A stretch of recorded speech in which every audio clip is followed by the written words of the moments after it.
Hello, this is Kyrasis, and I am releasing this video to provide a quick guide for the Dragonflight Pre-Patch for Blood Death Knights. More complete guidance will become available after Dragonflight release that will be more detailed and specifically geared towards level 70 characters.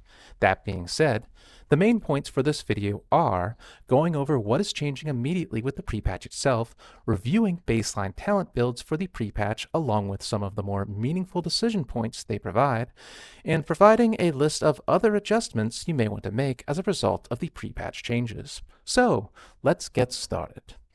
Day 1 of pre-patch, you are going to notice a few things right off the bat. First, our old talent trees will be replaced with the new Dragonflight talent trees, which shouldn't be too much of a surprise at this point, and we will talk about those soon. Second, the patch 9.2 tier set bonuses are going to be disabled, which is a big deal for Blood Death Knights since not only will we lose our insanely high Dancing Rune weapon uptimes, but all of the associated build and gameplay implications associated with the tier set bonuses will now also be gone. Finally, all other Shadowlands powers will still be active, including Covenant abilities, Soulbinds, Conduits, and Shadowlands legendary item effects. It's also worth pointing out that some legendary item effects that can also be found in the new talent tree, such as Crimson Rune Weapon, stack when used in combination with their nearly identical talent. Though it's possible Blizzard may decide to change this legendary interaction, or even to disable more borrowed power from Shadowlands after I publish this video. In any case, let us talk more about these new talent trees. Again, I'm not going to spend too much time explaining each individual talent at this time, since Blizzard is still doing constant tuning passes and the pre-patch situation has some differences to what we will see at level 70 in Dragonflight. But I do want to provide some template builds that will perform well in pre-patch along with some justifiable variations on these talent builds. First, let's take a look at a baseline Mythic Plus build, and we will start by talking about the class tree. In the class tree, this build is using its limited late tier talent points to pick up Will of the Necropolis, Abomination Limb, and Death's Echo, which provide a lot of AoE damage and a lot of effective hit points. Beyond that, there are only some minor choices in the class tree you should be aware of. First, you can consider swapping between Cold Thirst and Blinding Sleet, depending on which is more valuable. Though, if you are convinced that neither of these options will be useful for your current dungeon, Permafrost is also an option. Second, you can swap Enfeeble for Control Undead if you have any plans of using that form of crowd control. But there aren't too many good opportunities to use Control Undead nowadays. Still, if you have any plans of using it at all, it is likely better than the otherwise weak Enfeeble talent. Third, you can drop Unholy Endurance for Grip of the Dead or Death's Reach if you feel like you will get a lot of value out of an AoE snare or a 40-yard death grip. Though in Mythic Plus you will probably be defaulting to Unholy Endurance a lot of the time to make Lichborn a defensive cooldown. Fourth, you can choose to reallocate the flexible talent points in Anti-Magic Zone and Asphyxiate to other utility options as you desire, and if you believe you can get more value out of alternative talent selections. I marked some of the more justifiable talents you can spend these flexible points on with circles, where the teal circles are the options I have currently selected in this baseline build, and the white circles are options that are currently not selected but are potentially good options. Finally, if you are in a dungeon situation where you literally care about nothing else other than being able to kill a boss, you can consider swapping Abomination Limb for Soul Reaper. Soul Reaper is very good at single target damage, but pretty much nothing else. So, you generally won't be using this, but there is an argument that could be made for it in very select situations. As for the Blood Tree, I am suggesting that you use your limited late tier talent points on Tombstone, Shattering Bone, and Purgatory. Tombstone synergizes with both of our Dancing Rune Weapon cooldown reduction effects, as well as synergizing with Shattering Bone, which is itself a significant source of uncapped AoE damage. Furthermore, being on this side of the talent tree allows us to grab Purgatory, which is just very nice to have for all content in general. Now, let's quickly talk about some of the decision points in this tree. First, while we have enough talent points to get all of the desirable Mythic Plus late tier talents at level 70, we are forced to choose during pre-patch between having significantly more AoE damage along with the cheat death effect, or having a very strong vampiric blood ability. Out of all of the baseline options I'm showing you in this video, this is probably one that is the biggest toss-up, though I'm personally a strong advocate of Purgatory, so I'm biased towards that side of the talent tree myself.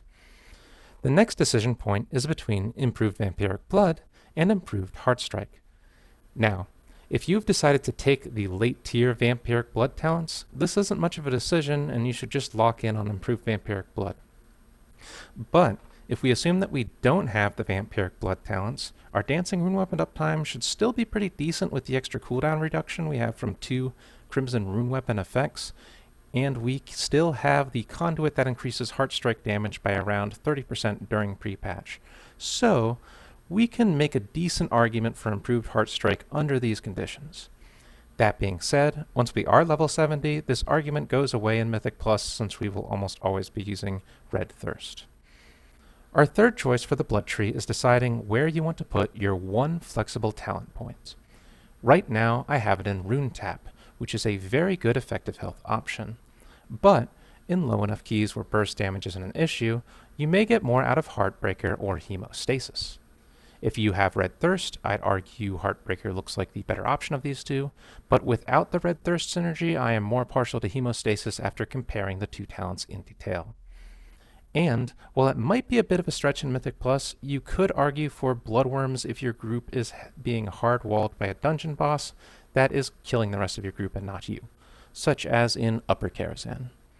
That being said, Bloodworms are not particularly useful at anything other than single target damage, so their usage condition is pretty limited in Mythic Plus, if it exists at all. As for Raid, our class tree decision points are mostly unchanged, except that the chances of using Control Undead in Raid are basically 0, and we're much more likely to make different choices for a few of these decisions. In particular, the crowd control options competing with Permafrost are going to be useless in a lot of Raid situations. The value of the different flex talent options are also going to be different depending on the exact Raid encounter, at least when compared to Mythic Plus. And Soul Reaper has a lot more merit in a raiding environment, which is often just a single target encounter. Though it is worth pointing out that Soul Reaper is kind of annoying to use properly, and there are still plenty of fights where you will want to use Abomination Limb if you need the grips or burst AoE damage. In contrast, the Blood Talent Tree decision points do see some changes with the capstone selection. While you still have the option of running Purgatory with 2 points in Shattering Bone, you may wish to consider an alternative setup that gives you more mitigation and a lot more single target damage with Sanguine Ground and Bloodshot, at the cost of losing your cheat death and 1 point in Shattering Bone. Beyond that, we don't have much reason to consider improved Vampiric Blood in Raid, especially without talent points to spare on Red Thirst, and our flexible talent point mostly becomes a choice between Rune Tap and Bloodworms, depending on the encounter we are doing, because Heartbreaker and Hemostasis don't compete well on single target encounters. With the talents out of the way, let us quickly go over other adjustments you may want to make during pre-patch. First, with the loss of the 9.2 tier set bonus, and especially with some of the new talents, the Night Fae Covenant with Naya as a soulbind becomes the strongest Covenant choice in most situations. We have the ability to use Abomination Limb even as Night Fae, and Kyrian loses a lot of its relative value now that it no longer provides heavy synergy with the 9.2 tier set bonuses, because the 9.2 tier set bonuses are removed. Second, which is also mostly due to the loss of the 9.2 tier set bonuses, our general secondary stat priority is no longer haste heavy, and, in fact, mastery just looks better than haste as things stand now. I'm well aware that there are at least a decent amount of people that dislike how blood feels to play when using lower levels of haste, but the current numbers for mitigation and damage contribution are what they are. So, if you have some alternative stat line pieces lying around, you may wish to consider doing some item swaps.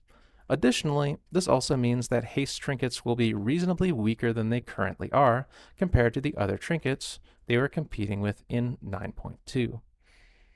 Third, we will still likely be using Crimson Rune Weapon unless a change is later made that makes it not stack with our nearly identical talent. That being said, if they do nerf this interaction, Pheromones is what we would be looking at for a Plan B legendary option. Though, as is the case with changing secondary stats, you will have to decide whether or not you care enough about your pre-patch performance to make any of these gear changes. I'm just here to give you a heads up on the situation. The final note I want to make is that the Blood Death Knight rotation will mostly revert to being what it looked like before patch 9.2, with two notable exceptions. One, we want to use Death and Decay on cooldown, given all of the talents and effects associated with it. And two, we still use Tombstone like we did in patch 9.2, with the exception of wanting to use it inside Death and Decay in order to triple the Shattering Bone damage it is doing, assuming that you're using that talent in your final talent build. There are some other small optimizations you can make beyond this in your rotation, but these two are the main ones you should be keeping in mind. Again, I am trying not to make this video overly long, but I can go much deeper into anything related to Dragonflight Blood Death Knights in the comments if anyone wants more information on just about anything. So feel free to ask if you still have questions at the end of this video, since almost all of the testing and analysis is pretty much done at this point for 10.0 Blood Death Knights, unless they make any significant changes. In conclusion, the new talent trees will be available during the Dragonflight Pre-Patch, but the 9.2 tier set bonuses will be disabled. For these new talent trees, I have provided a number of effective builds for use during pre-patch, along with a number of decision points that can be used to make variations to the builds that are situationally justifiable. Finally, we talked about a number of adjustments you may want to make, which mostly boil down to higher Night Fae usage, replacing haste for more versatility or mastery, and using a more traditional Blood Death Knight rotation, but now with more Death and Decay usage. If you would like to make it easier for other people to find this content, feel free to upvote this video or subscribe to the channel. If you have any questions, if there's anything you would like to see in the future, or if you have any opinions of your own about pre-patch, feel free to leave a comment on this video. I can usually respond to any question that shows up in the comments. I can also be contacted through Discord, and my information can be found in the video description below. In the meantime, good luck and have fun.